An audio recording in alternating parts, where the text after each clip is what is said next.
The ballrooms of Mayfair run on two things: imported champagne and cheap gossip.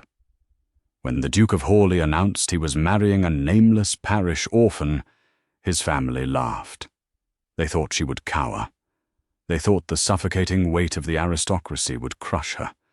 They poured their scorn, waiting for her to break. But they forgot one crucial detail about women raised with absolutely nothing. They know exactly how to survive. Here is the story of how the laughter died. The laughter started in the drawing room of Hawley House, sharp and sudden as breaking glass. Dowager Duchess Augusta leaned back against the embroidered silk cushions of her chaise lounge, a manicured hand resting lightly on her collarbone.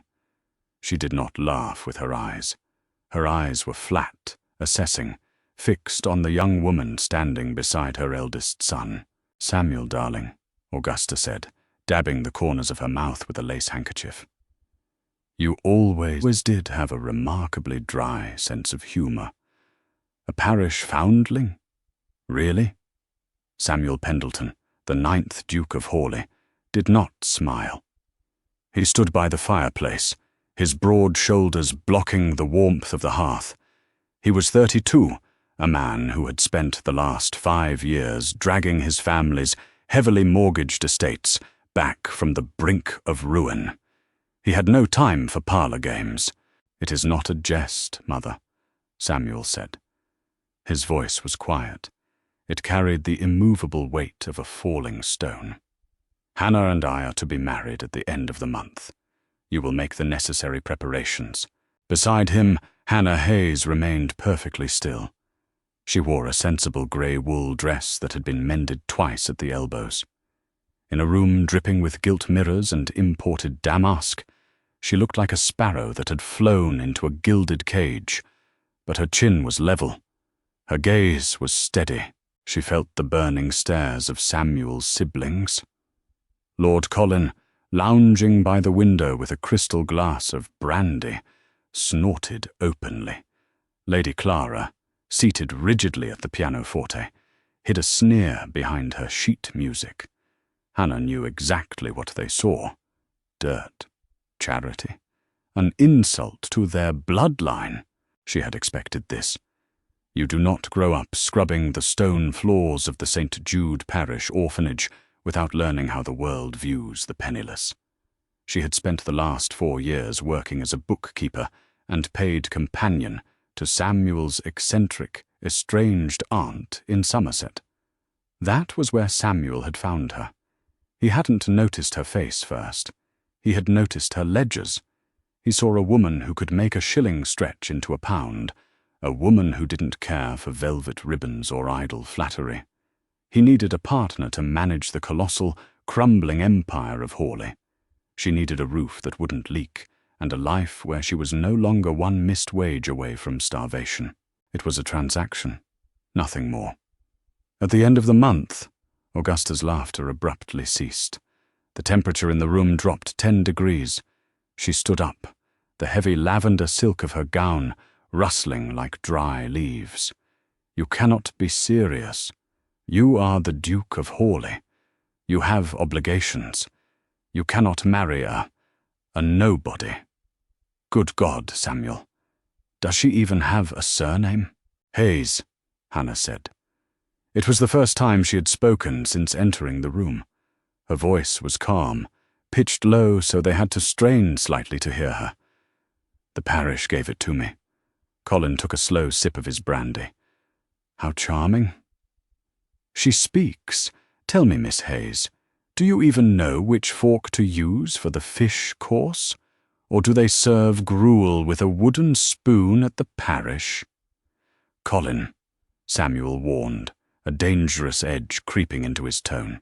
"No, Your Grace, it is a fair question," Hannah interrupted smoothly.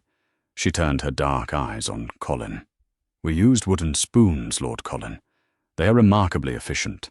They do not tarnish. They do not require a fleet of underfootmen to polish them, and they rarely snap under pressure. A pity the same cannot be said for the men of the ton." Silence clamped down on the drawing room. Colin's jaw tightened. A slow flush crept up his neck. Clara gasped, her hands faltering on the piano keys. Augusta's eyes narrowed into terrifying little slits. Samuel's mouth twitched. It was the ghost of a smile, there and gone before anyone but Hannah could catch it. "She's entirely unsuitable," Augusta hissed, turning her back on Hannah to address her son. "Society will tear her to shreds. The patronesses at Almack's will cut her dead. You will make a laughingstock of this family." "This family," Samuel replied coldly, "was a laughingstock when my father left us with £90,000 of debt and a stable full of unsellable racehorses. I fixed that. I will marry whom I choose." "You think you are saving her," Augusta said, her voice dropping to a vicious whisper. "You think you are being noble, but you are tossing a lamb to the wolves. She won't last a season." Hannah watched the Dowager Duchess. She saw the fear beneath the aristocratic rage, the terror of losing control. Augusta relied on the prestige of the Hawley name to maintain her social currency. A nameless bride was a threat to her very existence. "I will take my chances with the wolves, Your Grace," Hannah said quietly.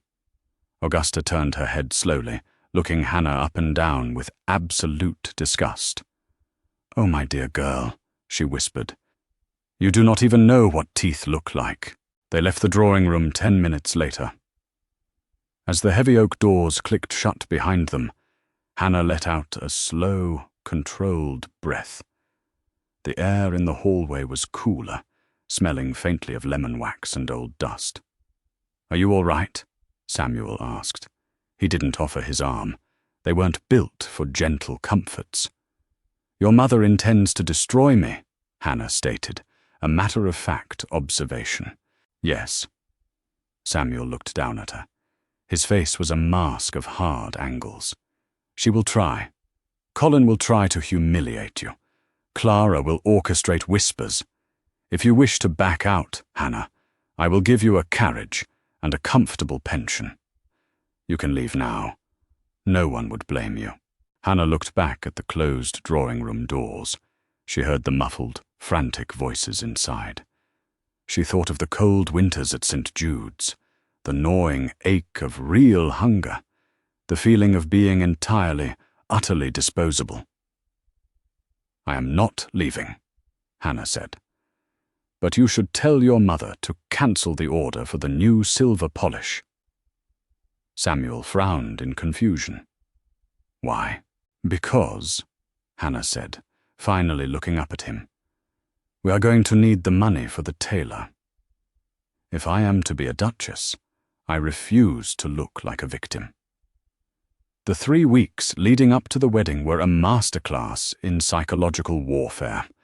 Dowager Duchess Augusta did not scream. She did not throw vases. She weaponized etiquette. She took complete control of Hannah's bridal trousseau, citing it as her duty to prevent the Hawley name from looking completely destitute. Hannah endured hours standing on a wooden pedestal in the Dowager's private sitting room, surrounded by hovering modistes and yards of fabric. Augusta sat in an armchair, sipping tea, directing the assault. "No, Madame Delacroix, not the emerald silk," Augusta drawled, waving a dismissive hand. "Miss Hayes has such a sallow complexion. It washes her out completely. Let us use the mustard velvet. Yes, the heavy one, and lace. Lots of it.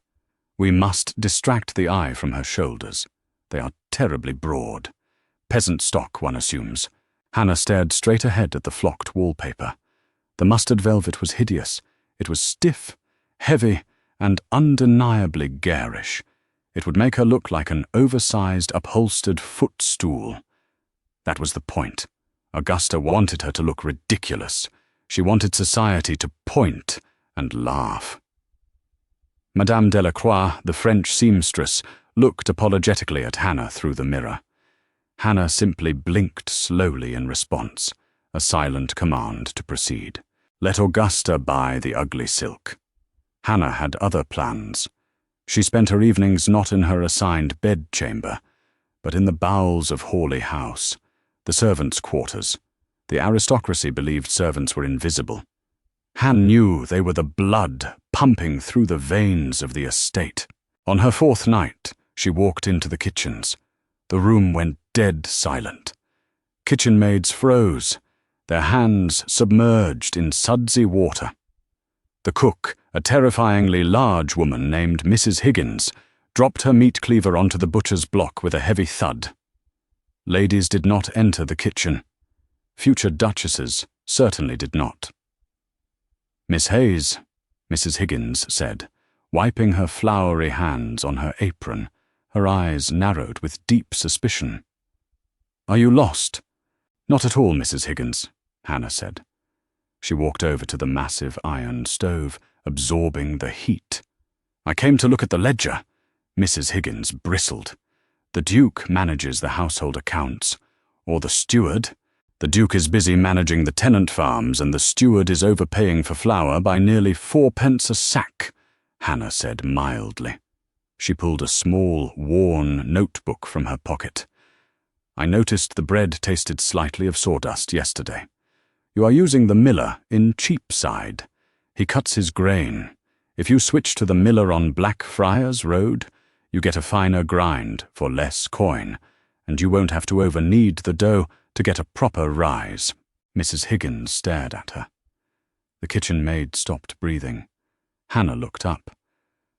And I noticed the scullery maids are using cold water to scrub the grease traps. That takes twice as long. If you siphon the runoff from the laundry boilers, you'll save time and firewood. For a long moment, the only sound was the crackle of the hearth. Mrs. Higgins slowly crossed her arms over her chest. You know about grease traps, do you? I scrubbed them for 10 years, Hannah said. Her voice held no shame, just fact. I know that lye burns your knuckles, and I know that a good cook is the only thing keeping a massive house from rioting. Your roasts are excellent, Mrs. Higgins, but your supplier is cheating you. Let me fix it. The rigid posture of the cook slowly melted. A grudging respect dawned in her eyes. The aristocracy treated servants like machinery. This girl treated them like soldiers in a shared trench. I'll fetch the kitchen accounts, miss, Mrs. Higgins said softly. By the end of the second week, Hannah had quietly won the war below stairs. The servants didn't just respect her, they became fiercely protective of her. They saw how Lady Clara conveniently forgot to pass the salt to Hannah at dinner. They heard Lord Colin's drunken mockery in the hallways. The staff retaliated in the only ways they could. Clara's tea was always lukewarm. Colin's boots were polished but oddly stiff, giving him blisters.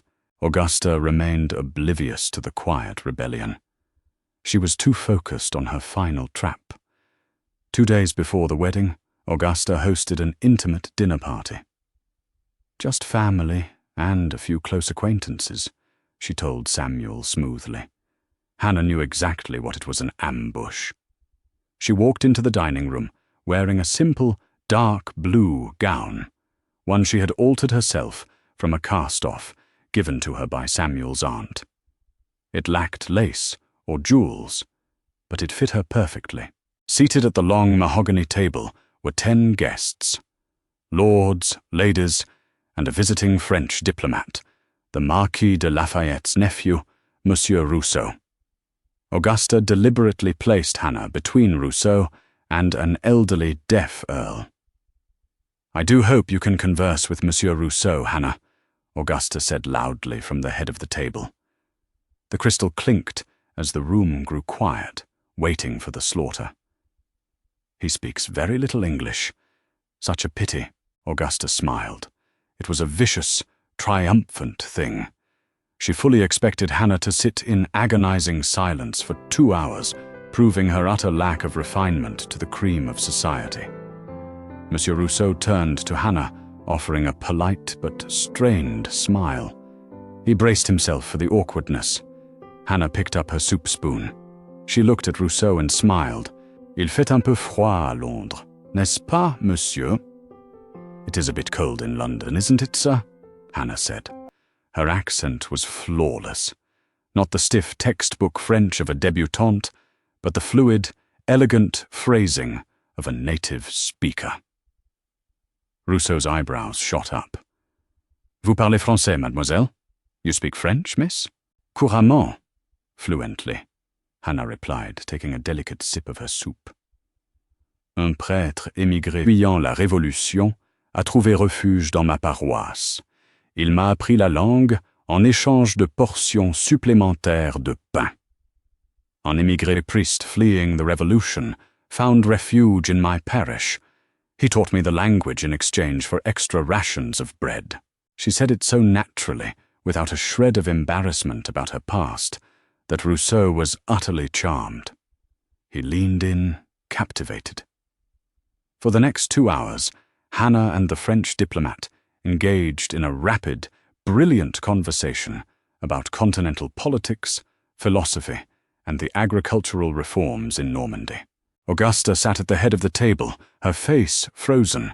She couldn't understand a word they were saying, but she could see the raw admiration in Rousseau's eyes.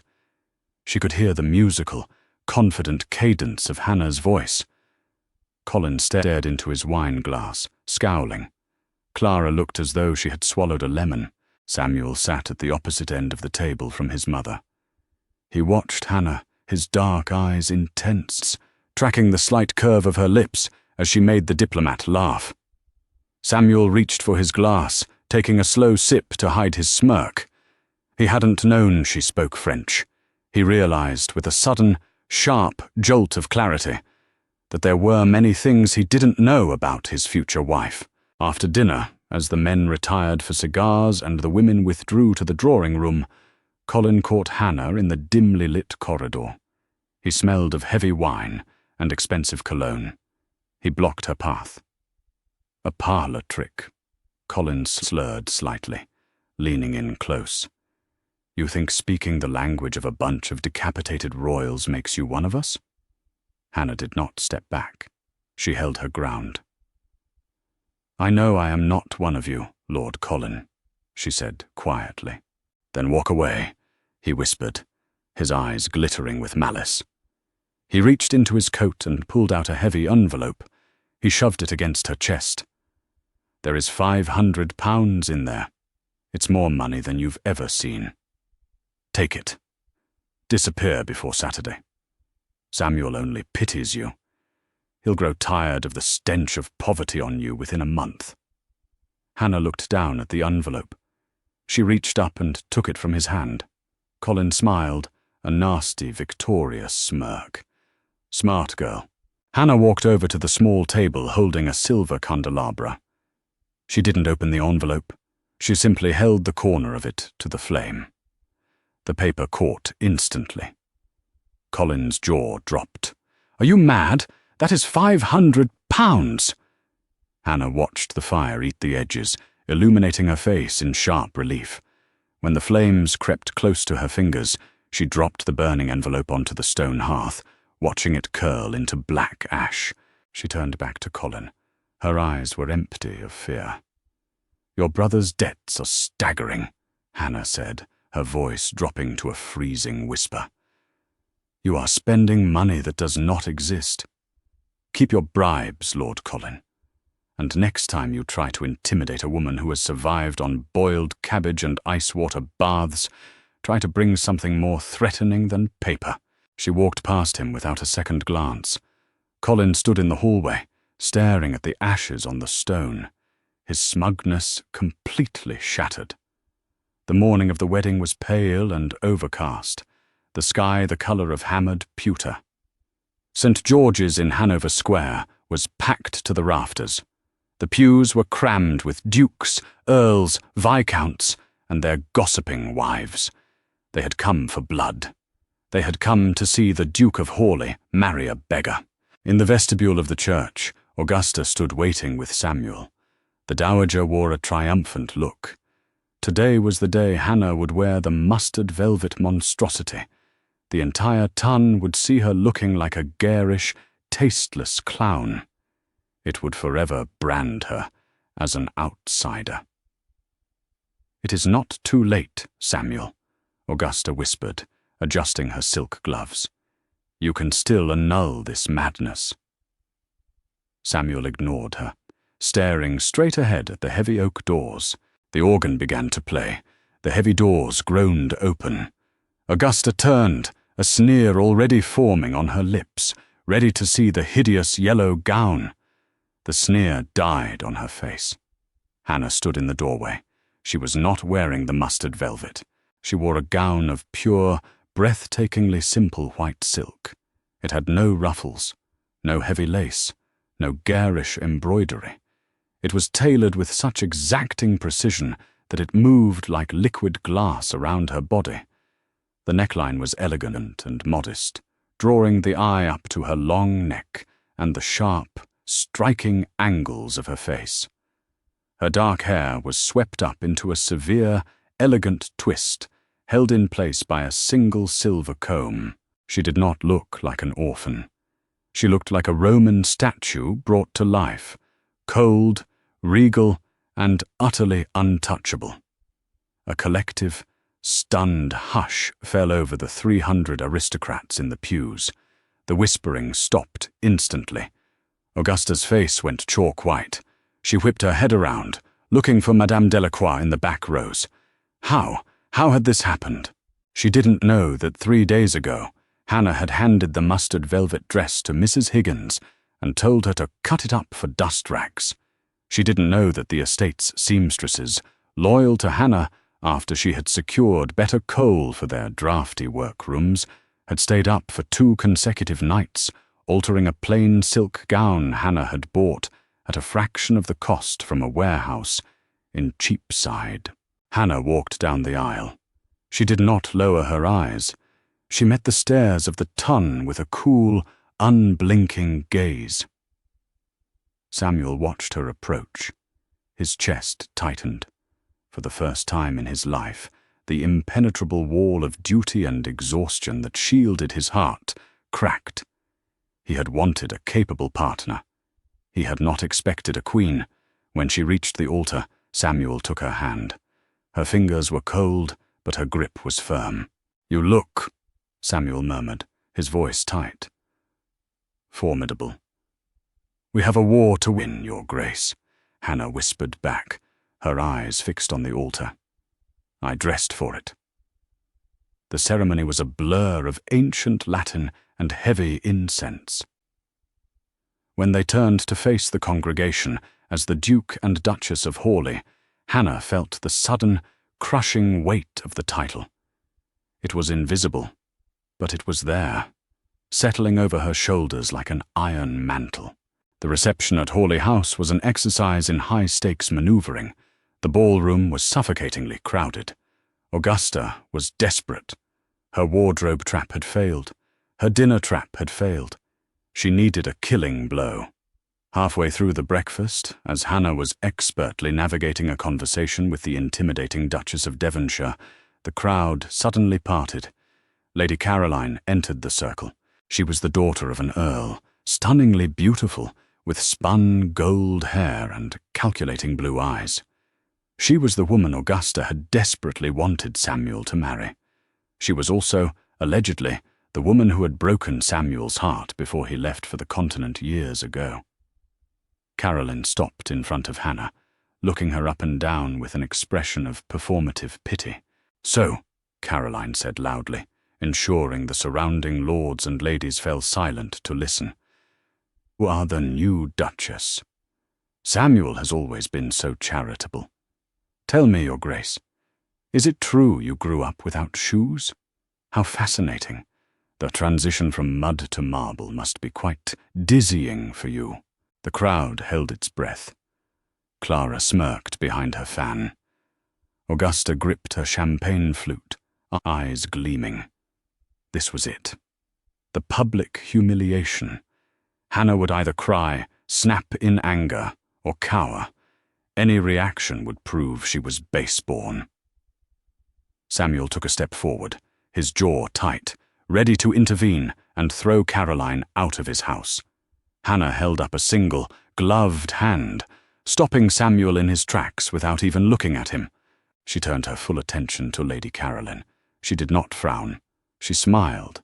It was a serene, pitying smile. "It is true," Hannah said, her voice clear and carrying effortlessly over the quiet ballroom. "I did not have shoes until I was 7. I walked on rough stones and frozen earth. It was harsh." She took a step closer to Caroline. Caroline, unnerved by the lack of shame, instinctively took a half-step back. "But you see, Lady Caroline," Hannah continued smoothly, her tone conversational but sharp as a scalpel. "Walking on stones teaches you how to keep your balance. It teaches you how to plant your feet so that nothing can knock you down. You, I imagine, have always walked on velvet carpets." Hannah tilted her head, her gaze drifting to the slight tremor in Caroline's hands. "Velvet is lovely, but it makes one terribly soft, and when the ground shifts, those in velvet are always the first to fall." Hannah held Caroline's gaze for 3 agonizing seconds. Then she turned her back on her, returning her attention to the Duchess of Devonshire, as if dismissing a mildly annoying gnat. "As we were saying, Your Grace," Hannah said seamlessly to the older Duchess, "the agricultural yields in Somerset." Lady Caroline flushed a deep, ugly red. She spun on her heel and pushed her way out of the circle, practically fleeing the ballroom. The silence that followed was absolute. The aristocracy stared at Hannah, recalibrating everything they thought they knew. She had not shouted. She had not wept. She had taken an insult designed to destroy her and turned it into a weapon that gutted her opponent with perfect, polite brutality. Augusta lowered her champagne flute. The triumphant gleam in her eyes died, replaced by a cold, dawning realization. She looked at Hannah, standing tall, perfectly poised, commanding the attention of the highest-ranking woman in the room. Then Augusta looked at her son. Samuel was staring at his new wife, and for the first time in 10 years, he wasn't just smiling, he was grinning. The family had laughed when Samuel brought home a charity case, but as Hannah raised her glass, her dark eyes locking with Augusta's across the crowded room, the Dowager Duchess finally understood the truth. Samuel hadn't brought home a lamb for the wolves. He had brought home a wolf. And the laughter died. The honeymoon did not take place in Paris or the Italian lakes. It took place in a carriage bound for Yorkshire, rattling over frozen, rutted roads toward Hawley Park. Samuel's ancestral seat was a sprawling limestone monster of a house.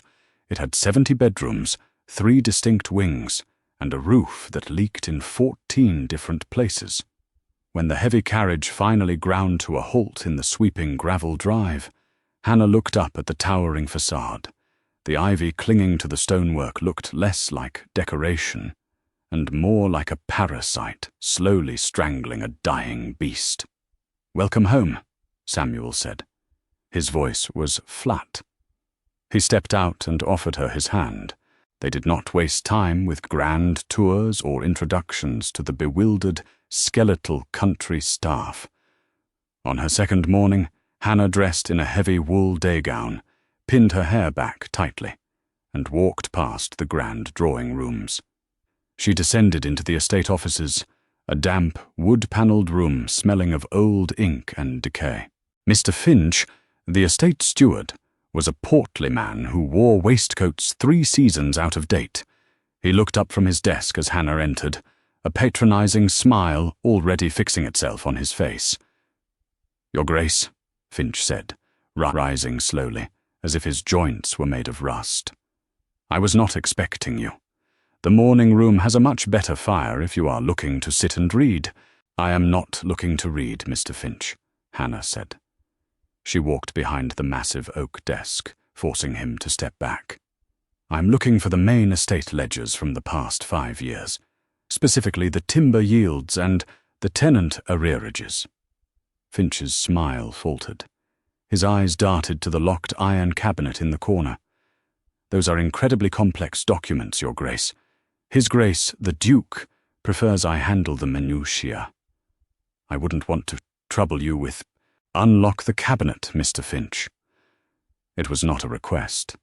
Hannah did not raise her voice, but she possessed the terrifying stillness of a woman who had once stood down a drunken workhouse master over a missing loaf of bread. Finch unlocked the cabinet. For the next 10 hours, Hannah did not leave the room. She ate a piece of cold toast and drank 3 cups of black tea. She traced her ink-stained finger down columns of figures that represented thousands of acres of land, hundreds of lives, and decades of staggering incompetence. When Samuel finally found her at 8 o'clock that evening, the office was lit by a single, sputtering oil lamp. "You missed dinner," Samuel said, leaning against the doorframe. He looked tired. He always looked tired. It was the permanent state of a man carrying the weight of a ruined dynasty. "You are being robbed," Hannah said, not looking up from a leather-bound book. Samuel let out a harsh, humorless laugh. "I know. My father left debts that will take 2 generations to clear. I am not talking about your father, Samuel." Hannah closed the ledger with a heavy thud. She finally looked at him.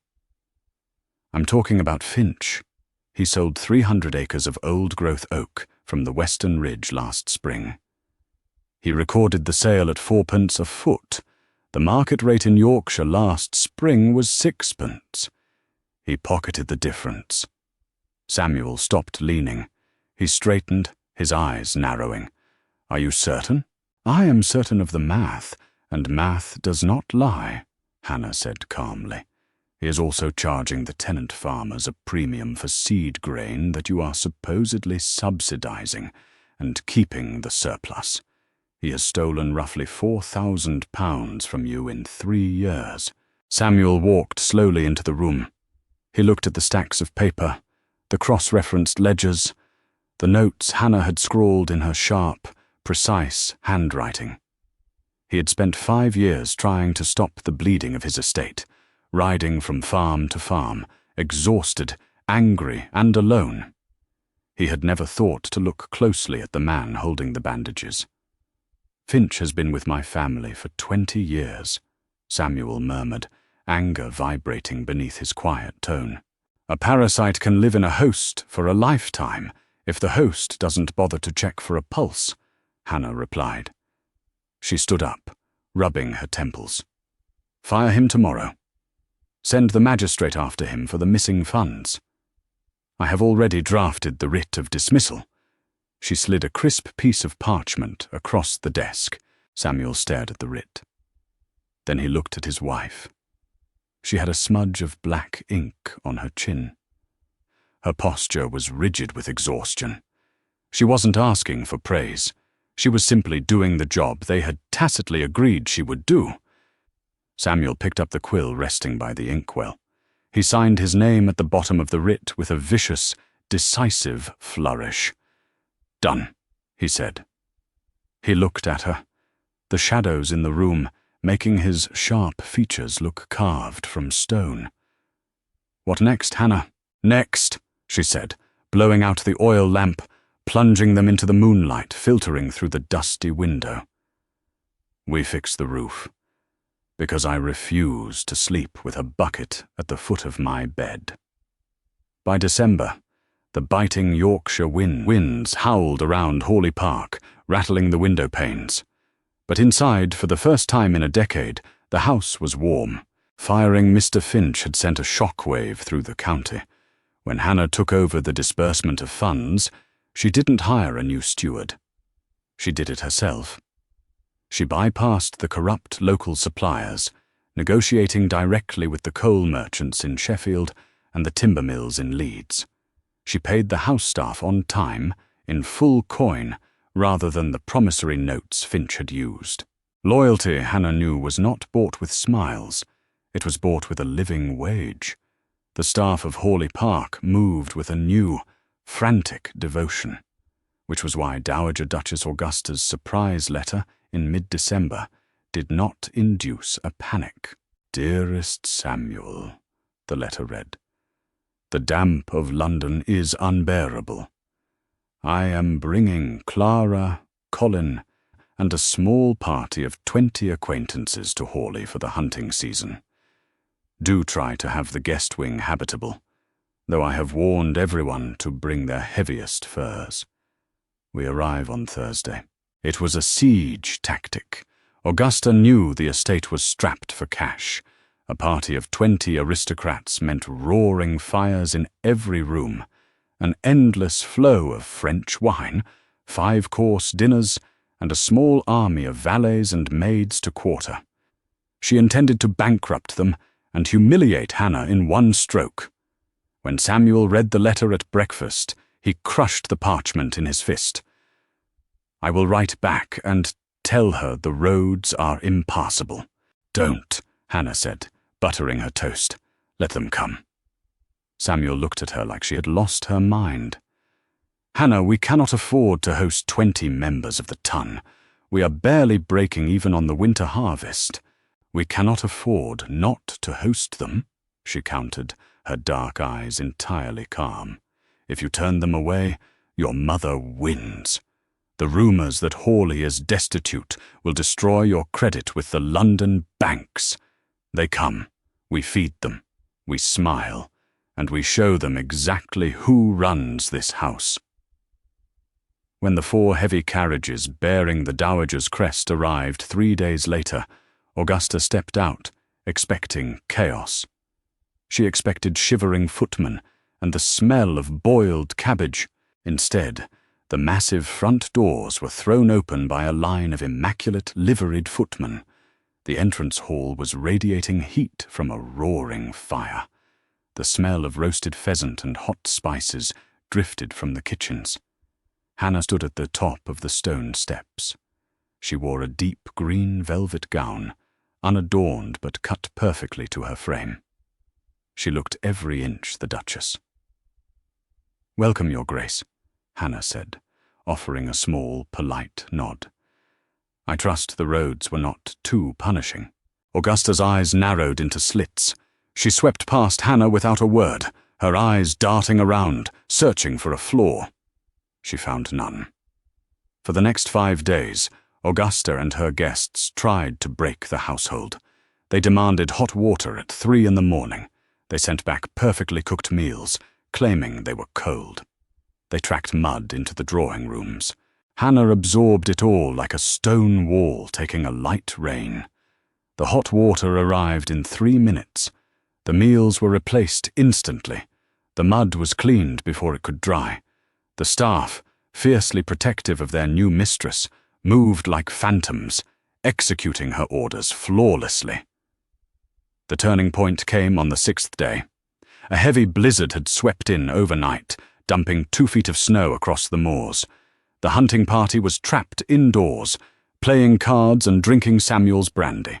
At noon, a young boy, blue-lipped and trembling, hammered on the kitchen doors. He was the son of Elias, one of the tenant sheep farmers on the eastern ridge. "The roof caved," the boy sobbed to Mrs. Higgins. "The snow took it. Me mum is trapped, and the flock is freezing." When Hannah heard the news, she didn't send a footman. She didn't write a note. She walked straight into the main hall, ignoring the aristocrats lounging on the sofas, and pulled on a heavy wool riding cloak and leather boots.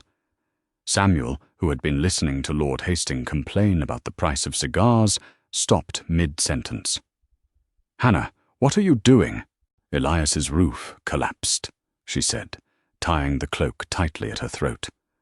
"I need 3 strong men from their stables, shovels, and the heavy cart." Clara let out a delicate gasp. "You cannot go out in that, Hannah. You are a duchess. Send a servant."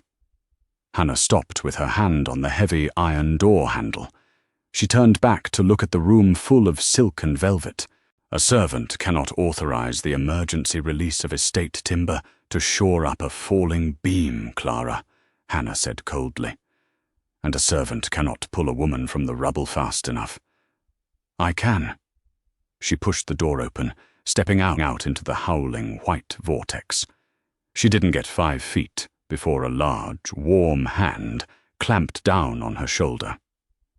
Samuel pushed past her, wearing his thickest riding coat. His jaw was set. "You are not going alone. Get in the cart."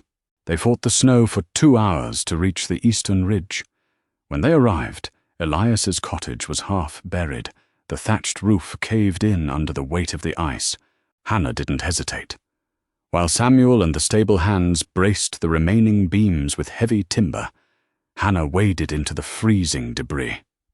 She found Elias's wife pinned beneath a shattered table. Her hands bled as she dug through frozen mud and splintered wood, dragging the woman to safety. She wrapped the shivering woman in her own heavy cloak. They returned to Hawley Park hours after dark. The guests were gathered in the grand hall, waiting for dinner. The heavy doors banged open. Hannah and Samuel stood in the threshold. They were covered in mud, soot, and freezing slush. Hannah's hair was plastered to her face, her hands raw and bleeding. The aristocrats stared in horrified silence. Augusta stood up, appalled. "My God, Samuel! You look like laborers." Samuel looked at his mother. Then he looked at his wife, standing tall beside him, freezing, bloody, and entirely victorious. "We awe," Samuel said, his voice echoing in the silent hall. "This is our land. These are our people. If you find the reality of it offensive, Mother, the carriages can be readied in the morning." He didn't wait for a reply. He put his hand on the small of Hannah's back and guided her past the gaping nobles, up the grand staircase. In their private chambers, Samuel poured a bowl of hot water. He didn't call for a maid. He took a linen cloth, knelt before Hannah by the hearth, and gently took her freezing, bruised hands in his. The silence between them was thick, heavy with the adrenaline of the day. Samuel washed the mud from her skin with a slow, meticulous tenderness that contrasted sharply with his massive, calloused hands. "You ruined your gown," he noted quietly, his thumb brushing a scrape over her knuckles. "It was cheap wool," Hannah whispered, staring down at his dark head. Samuel looked up. The firelight flickered in his dark eyes. The walls of duty, of transaction, of survival, they were crumbling. "You are a terrifying woman, Hannah," he murmured. "Is that a complaint, Your Grace?" "No."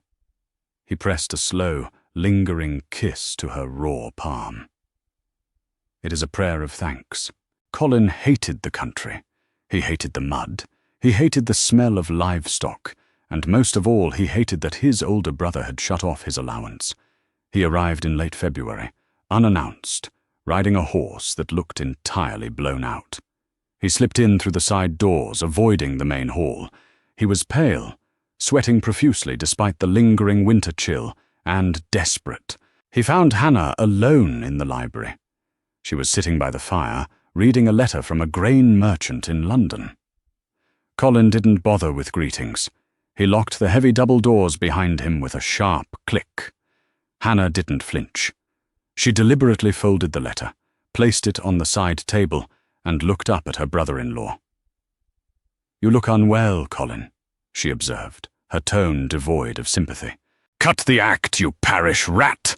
Colin spat, pacing toward her. He stopped a few feet away, his hands twitching at his sides. "I need £2,000. Tonight. And you are going to write the draft." "No," Hannah said simply. Colin sneered, a desperate, feral look in his eyes. He reached into his coat and pulled out a stack of letters, tied with a black ribbon. "I did some digging, Hannah. Real digging," Colin hissed, waving the letters in the air. "St. Jude's Orphanage. You told Samuel your parents died of fever. But the parish master keeps extensive, if poorly spelled, records.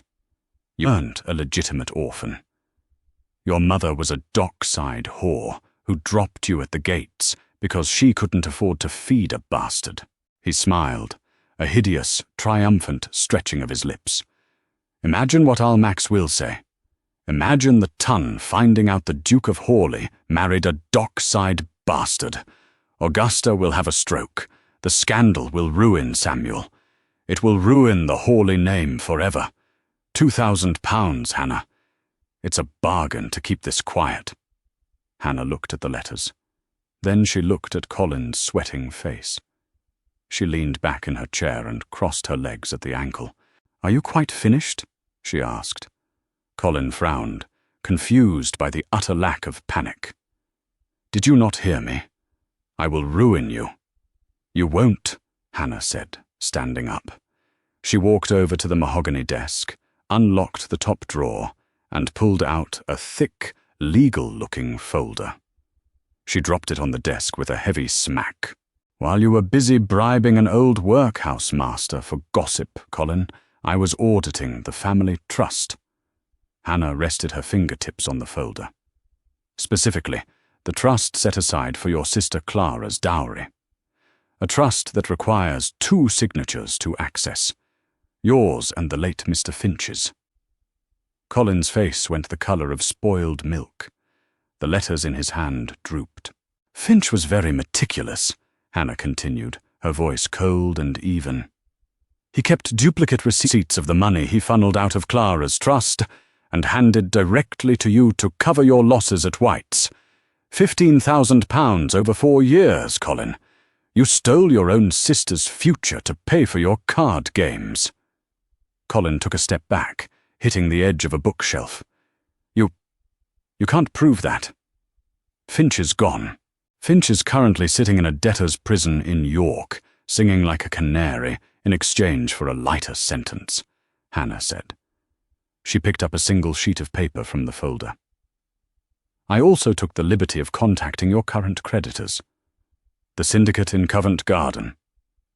The ones who break legs when they aren't paid?" Colin swallowed audibly. He looked like he might vomit. "I bought your debt from them yesterday morning," Hannah said, her voice dropping to a terrifying, quiet register. "I used the surplus money I saved this winter to purchase your promissory notes. So you see, Colin, you don't owe the syndicate anymore. You owe me." Colin stared at her, utterly paralyzed. The realization crashed over him like a falling anvil. He had tried to blackmail a woman with rumors. She had blackmailed him with an iron cage. "You're a monster," he whispered. "I am an accountant," Hannah corrected smoothly. "Now, here is what is going to happen. You will burn those letters in the fire. Then you will pack your bags. You will board a ship to the West Indies. I have already purchased your passage. You will manage the sugar plantations there, and 50% of your wages will be remitted back to Clara's trust until the 15,000 is repaid. If you ever set foot in England again, I will hand these ledgers to the magistrate, and you will hang for embezzlement." The heavy oak doors of the library suddenly unlocked and pushed open. Samuel stood in the doorway. He had heard the last 3 minutes of the exchange. He looked from Colin's terrified grey face to Hannah, who stood calmly by the desk, holding the absolute ruin of her brother-in-law in her hands.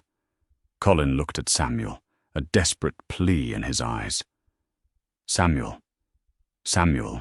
tell her she can't do this." "I'm your brother." Samuel walked slowly into the room. He didn't look angry. He looked deeply, profoundly settled. "The carriage leaves for the docks in an hour, Colin," Samuel said, his voice devoid of any brotherly affection. "I suggest you start packing. The Duchess has given you a remarkably generous offer." Colin let out a choked sob.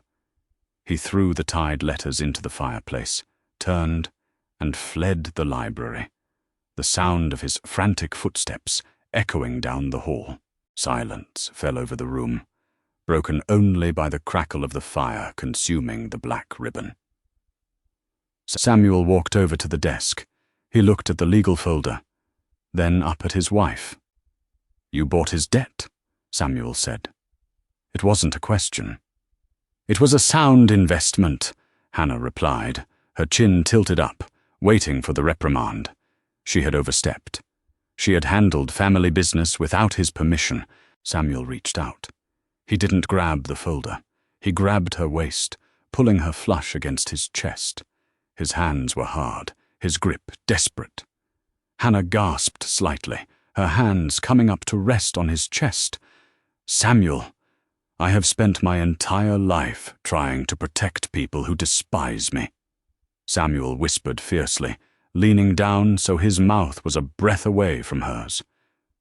"And you protect me." Before she could answer, he kissed her. It was not a gentle, tentative thing. It was a collision. It was gratitude and exhaustion, and a fierce, burning admiration boiling over into absolute possession.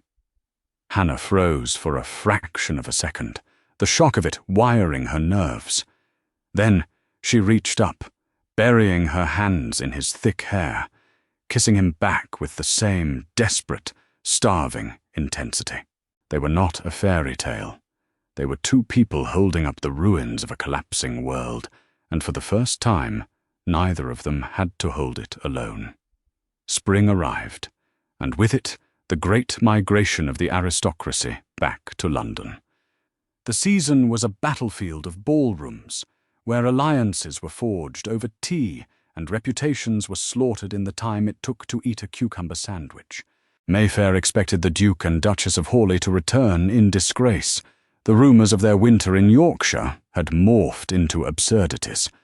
Society whispered that Samuel had married a feral beast who ate with her hands and beat the servants. They waited for the Hawleys to quietly hide in their crumbling townhouse, avoiding the glaring lights of Almack's. They did not hide. On the second Tuesday of April, the Hawley carriage pulled up to the grand columns of the Earl of Westmoreland's estate. When the footman handed Hannah down, the murmur in the street died. She wore deep midnight blue velvet. Diamonds, real, heavy, generations-old Hawley diamonds that had been rescued from the pawnbroker's vault with the money she saved over the winter, wrapped around her throat like a fortress wall. She moved with the predatory grace of a woman who had spent months navigating treacherous ice and ruined ledgers. Samuel walked beside her, his hand resting lightly on the small of her back. He did not look like a man dragging a burden. He looked like a king who had finally found his general. They entered the ballroom, and a crushing silence swept over the 400 guests. The string quartet faltered on a high note before hurriedly recovering. Every eye was fixed on the orphan duchess. Lady Harrington, the undisputed tyrant of the season and a patroness of Almack's, stood near the punch bowl. She was a woman who could end a debutante's prospects with a single yawn. Augusta had spent hours writing to her, begging her to cut Hannah dead. Harrington raised her lorgnette, her lips pursing in a pre-planned display of disdain. She stepped forward, intending to deliver a perfectly polite, entirely devastating insult. Hannah saw her coming. She did not wait to be attacked. She walked directly toward Lady Harrington, cutting through the crowd like a ship breaking ice. "Lady Harrington," Hannah said smoothly, stopping 2 feet away. She did not curtsy. She inclined her head just enough to acknowledge a peer, but not an inch more. "Your Grace," Harrington replied, her voice dripping with venomous pity. "We are surprised to see you. We had heard the country air was more suited to your robust constitution. London society can be so terribly taxing on those unaccustomed to its complexities." "Complexities are merely poorly managed ledgers, Lady Harrington," Hannah replied, her voice carrying effortlessly. "Speaking of which, I was so sorry to hear about your husband's shipping ventures in the West Indies. The loss of the Albatross must have been a devastating blow to the family coffers." Harrington's pale face went entirely bloodless. Only 3 people in London knew that the Earl of Harrington was on the verge of bankruptcy due to a sunken cargo ship. Hannah was one of them, having quietly bought up the Earl's promissory notes from a panicked London banker the week before. I'm sure I do not know what you mean," Harrington stammered, the lorgnette trembling in her hand. Hannah smiled. It was a terrifying, beautiful thing. "Of course you do, but do not fret. The Duke and I are looking to invest in maritime insurance.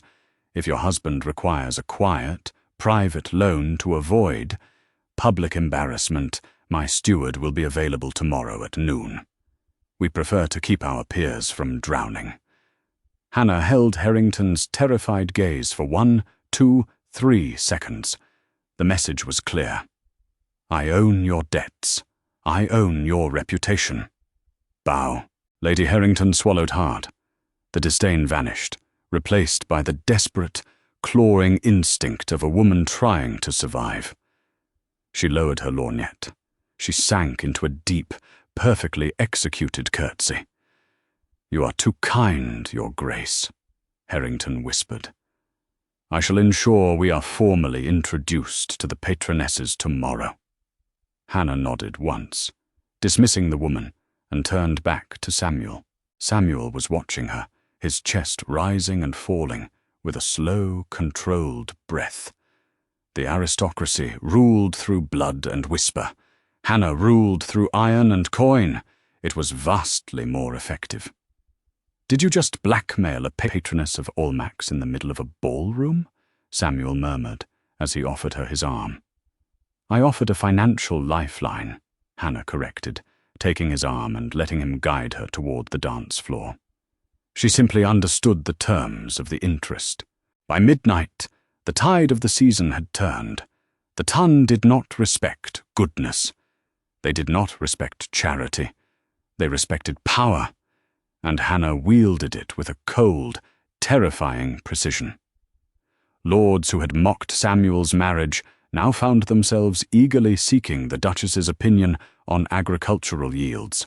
Wives who had sneered at her lack of pedigree now desperately tried to secure an invitation to her tea parlour. Dowager Duchess Augusta watched from the edge of the room, her fingernails biting into the silk of her fan. Her winter siege had failed. Her society allies were crumbling.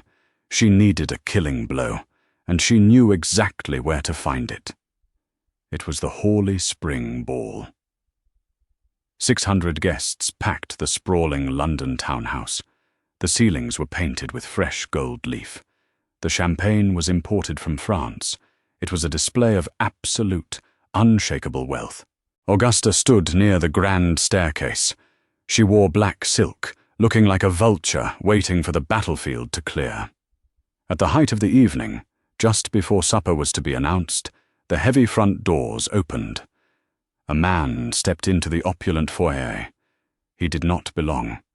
He wore a threadbare grey coat, smelled faintly of stale gin, and had the nervous, rat-like eyes of a man accustomed to corners. It was Mr. Grimes, the master of the St. Jude Parish Orphanage. Augusta had paid him £50 to come tonight. The plan was brutal in its simplicity. Grimes was to loudly, tearfully reunite with his former charge in front of the entire ton. He would describe her scrubbing toilets.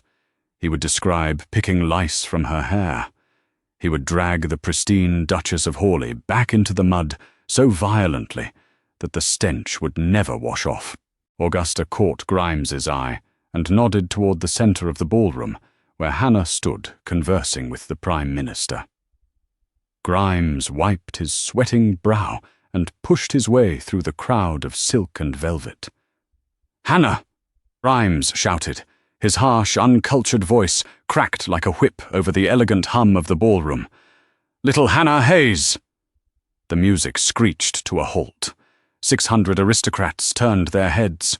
Grimes stumbled forward, playing the part Augusta had bought. "Oh, look at you, all dressed up in diamonds. Do you remember me, girl?"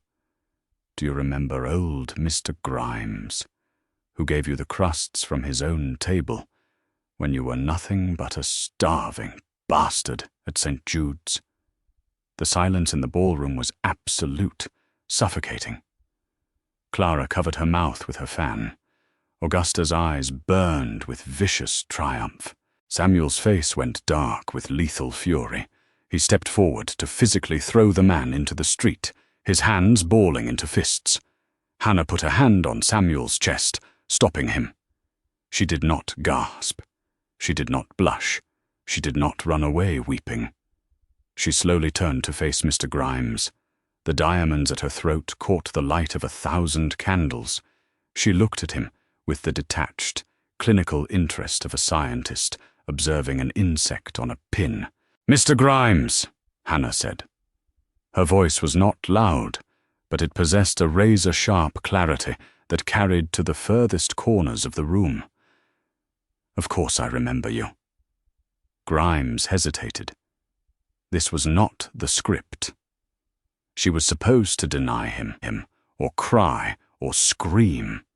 "You remember," Grimes stammered loudly, trying to regain his footing, "how I took you in from the gutter, how you scrubbed the parish floors on your bloody knees."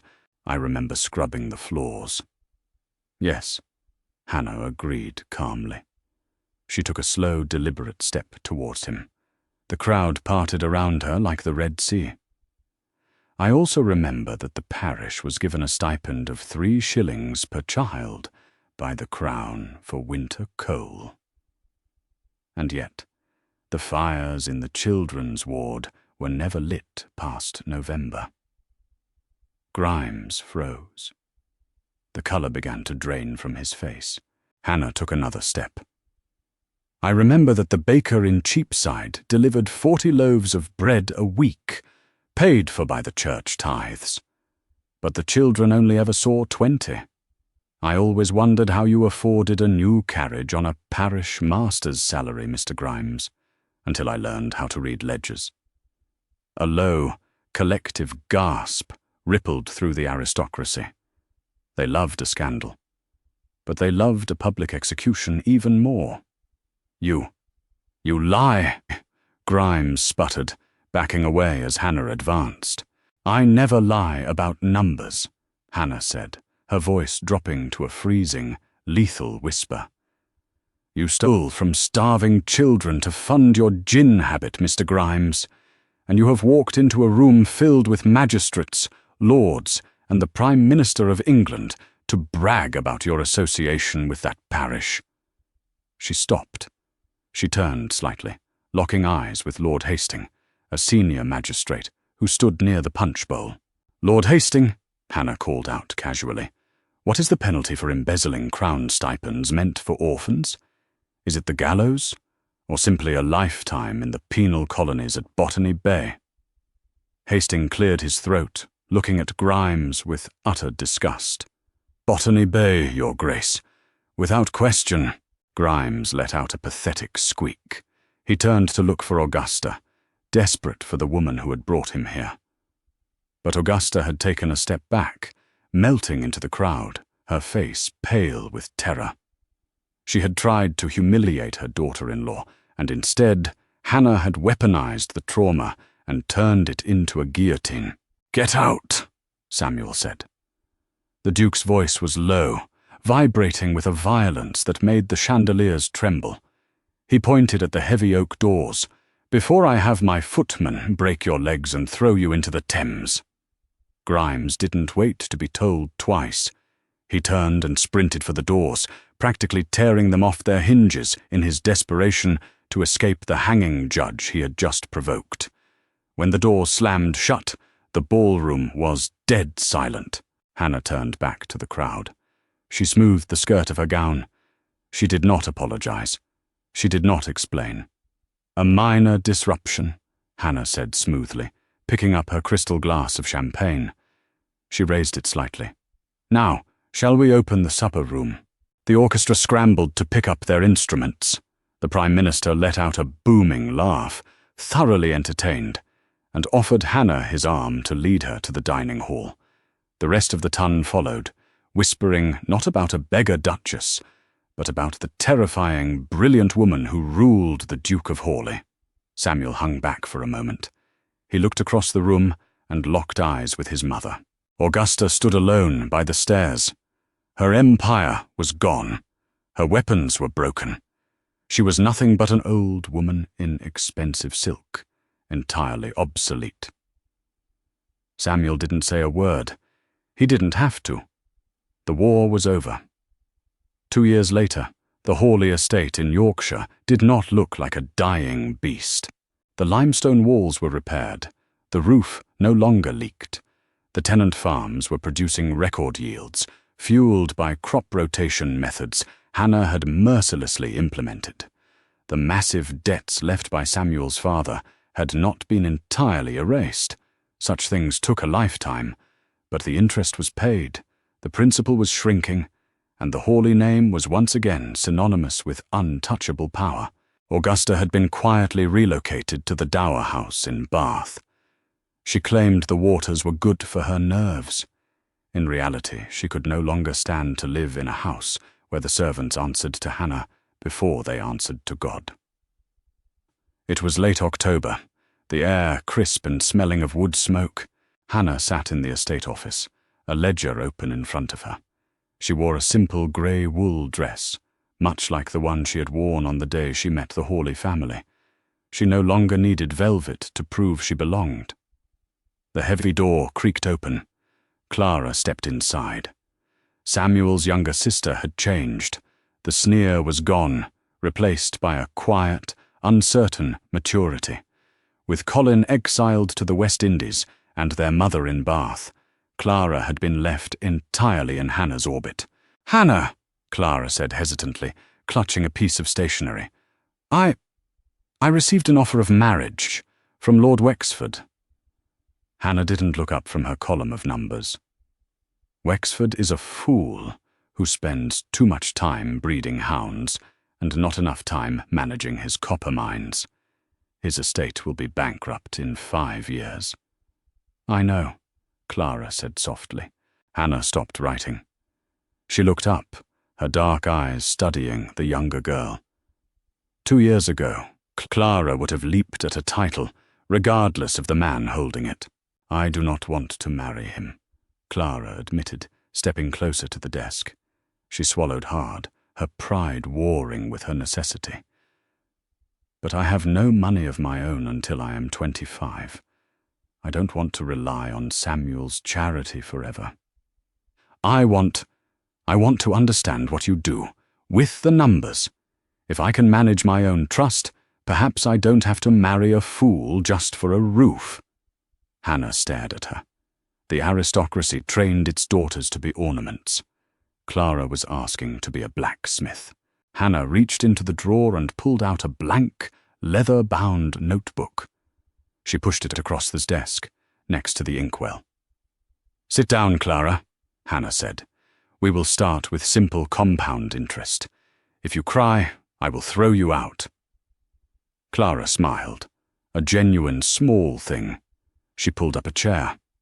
An hour later, Samuel found them there. He stood in the doorway, leaning against the frame, watching his wife teach his sister how to dismantle the financial cages built by men. He waited until Clara excused herself for tea before stepping into the room. Samuel closed the door behind him. He walked around the heavy oak desk and stopped beside Hannah's chair. He looked tired. He was still a duke, after all, but the crushing, hollow exhaustion that used to define his face was gone. "You are turning my sister into a mercenary," Samuel noted, his voice a low rumble of amusement. "I am turning her into a survivor," Hannah corrected, dipping her quill into the inkwell. "A woman who understands fractions is entirely immune to bad poetry. It will save her a great deal of grief." Samuel reached down and gently took the quill from her fingers. He dropped it onto the blotter. He placed his heavy hands on the arms of her chair, boxing her in, and leaned down until they were eye to eye. "The roof in the West Wing held through the storm last night," Samuel said softly. "I told you the new slating would hold." The tenants on the eastern ridge reported a surplus in the grain harvest. The fertilizer ratios we adjusted in the spring paid off. Samuel looked at her. He looked at the ink smudged on her fingertips, the sharp, unyielding line of her jaw, the dark eyes that had never once looked away from a fight. He didn't see an orphan. He didn't see a charity case. He saw the foundation upon which his entire world now rested. "I love you," Samuel said. He didn't say it with poetry. He didn't say it with flowery declarations. He said it the way a man states a universal truth, like gravity or the rising of the sun. It was an immovable, unshakable fact. Hannah reached up, resting her ink-stained fingers against the rough stubble of his jaw. She had grown up believing love was a luxury for the rich, a soft thing that withered in the cold. But what she had built with Samuel wasn't soft. It was forged in fire, hammered out on the anvil of mutual survival. It was bulletproof. "I know," Hannah whispered, pulling him down to press her mouth against his. The aristocracy had laughed when the Duke brought home a bride with nothing to her name. They had expected her to break. They had not understood that when you take a woman who has survived on nothing and give her the keys to an empire, she doesn't just wear the crown, she reforges the iron, and she never, ever lets it fall. That is how you dismantle an empire from the inside out. If Hannah's brilliant, icy takedown of high society gave you chills, smash that like button and subscribe to our channel for more intense, grounded historical dramas. What was your favorite moment? Buying out Colin's debt or the absolute destruction of Mr. Grimes at the ball? Let us know in the comments below. Don't forget to share this video with someone who loves a fiercely capable heroine who fights with ledgers instead of tears. Turn on the notification bell so you never miss a story.